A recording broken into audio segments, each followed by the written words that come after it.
Ito na yung pinaka last topic sa midterms, axial tension and bending. Napakadali lang nito. Puntahan na natin agad yung formula.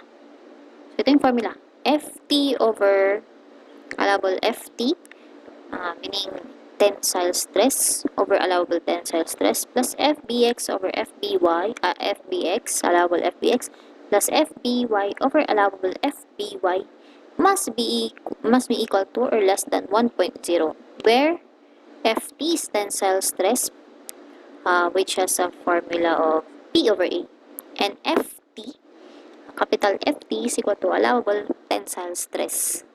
So yan, proceed na agad tayo sa example natin. A simple beam, 4.5 meter reed span, carries a concentrated load of 300 kN at its midspan. So, yan, sana ma-imagine nyo na agad. And is subjected to an axial tensile force of 250 kN. Fy is equal to 248 MPa. Three sections are being considered as follows with their corresponding properties relevant to this problem. Determine the following. So, yan, meron tayong 3 sections na given. So, pinagpipilian tong tatlong section na to kung ano yung mas magandang gamitin. So, yan. So, una is yung merong area na 0.010. Ayan. Hindi ko na babasahin. Ito yung mga, details nila. Each section. Ito, first section, second, third. Ito yung mga details nila. So, ang hinahanap, lowest tensile stress. Alin sa tatlong section ang may lowest tensile stress? And the lowest maximum bending stress dyan. Mamili kayo dyan.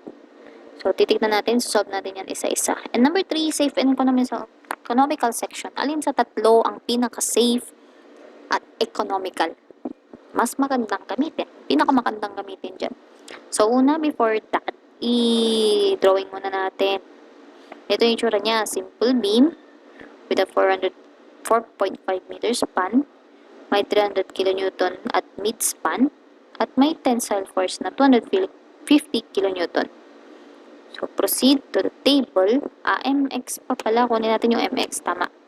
Kunin natin yung MX agad para sa bending yun eh. So, kunin natin yung MX. So, maximum moment, PL over 4. Yan, dapat memorize nyo na to. Napakadaling equation. Napakadaling formula. PL over 4 lang. P is 300. And then, L is 4.5 over 4. So, 337.5 kN meter. Yan yung gagamitin natin mamaya for bending. So, gawa tayo ng table na lang para mas maayos tignan. Mas organized. Yan, table natin. Dito, tensile stress ang isosolve. Dito, bending stress. So, let's proceed agad sa lowest tensile stress. Ano ba yung formula ulit? Ft is equal to P over A. So, Ft is equal to P over A. Ang tensile force na ginamit dyan is 250,000. Ginawa kong Newton. And then, ang area sa unang section is 10,000.01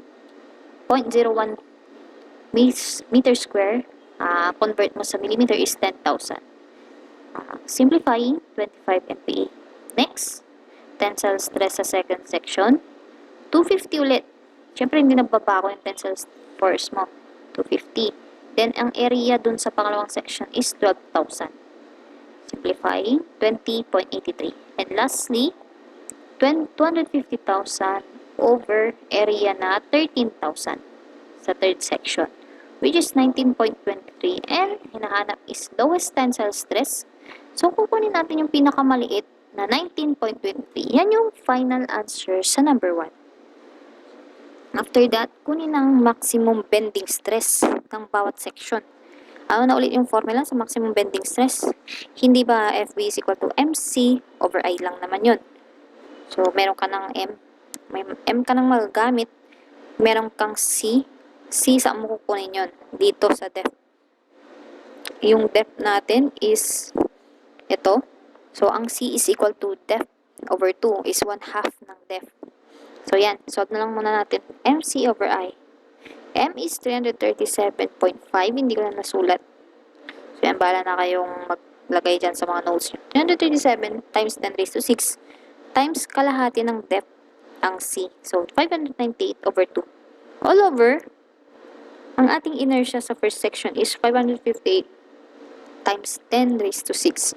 So, take note, lahat ng inyong mga sinusolve dito sa tensile at bending, gawin nyo laging millimeter at newton para walang nakakalito. Kasi para yung maging sagot nyo is equal to MPa na agad. Matic MPa. So, dapat lahat ng dyan, naka-newton, lahat naka-millimeter. So, yan. Kaya yung 0.000558 na inertia dyan, ginawa kong millimeter. 558 times 10 raised to 6. Yan. Simplifying ito. 180.85. Next, second section. Yan, papalitan mo lang yung C at yung I. So, ang C ng second section is 533 over 2. At ang I niya is 554 times 10 raised to 6. Simplifying, 162.35. Lastly, FBX is equal to MC over I. Papalitan mo lang ulit yung depth na 537 over 2 times the inertia ng third section na 616 times 10 raised to 6. Answer is 147.11. So, ang inanap is lowest. Choose the lowest, which is 147.11. Final answer sa number 2. And lastly, safe and economical section ang hanap natin. Paano i-solve yan? Yun, yung formula sa axial tension and bending. FT over allowable FT. Kasi, syempre, yun na nga yung given dyan eh. Yun na nga yung sinolve mo eh. FT at FBX. Yan. At tensile force ang binigay. Kaya ito talaga yung gagamitin mong formula.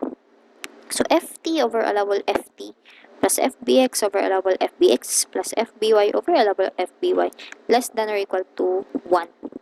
So, yan. Puntahan na natin ang first section. Ayan, FBY is 0 ulit. Kasi FBX lang naman yung sinulp mo eh. Diba? So, yan. So, the first section, yan. Ang FT na nakuha mo is 25. Salpak-salpak na lang to. 25 over ang allowable tensile will be equal to 0.6 Fy. So, 0.6 times 248 plus 180.85. Ang allowable bending is 0.66 Fy. So, 0.66 times 248 is equal to 1.273. Ayan, nakuha mo na. Punta sa second section. Salpak lang ng given. Ang FT is 20.83 at ang FB is 162.35. And this is your answer, 1.132 pag sinimplify ito. And lastly, the last section na mayroong tensile stress na 19.23, salpak din. At ang bending stress niya is 147.11, simplifying 1.028.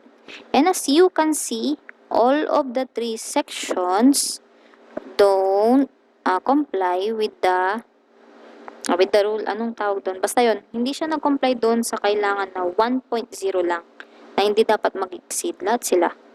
So, meaning, what's the meaning of this? Walang safe and economical section na makikita dyan dahil hindi, lahat sila ay hindi nakapasa sa standards. So, there is no adequate section involved in this three. Wala kang pwedeng piliin dyan dahil lahat yan hindi safe. So, yun. So, sana nagets nyo yung axial allowable tension, axial tension and bending. So, yan. So, thank you for listening. Goodbye.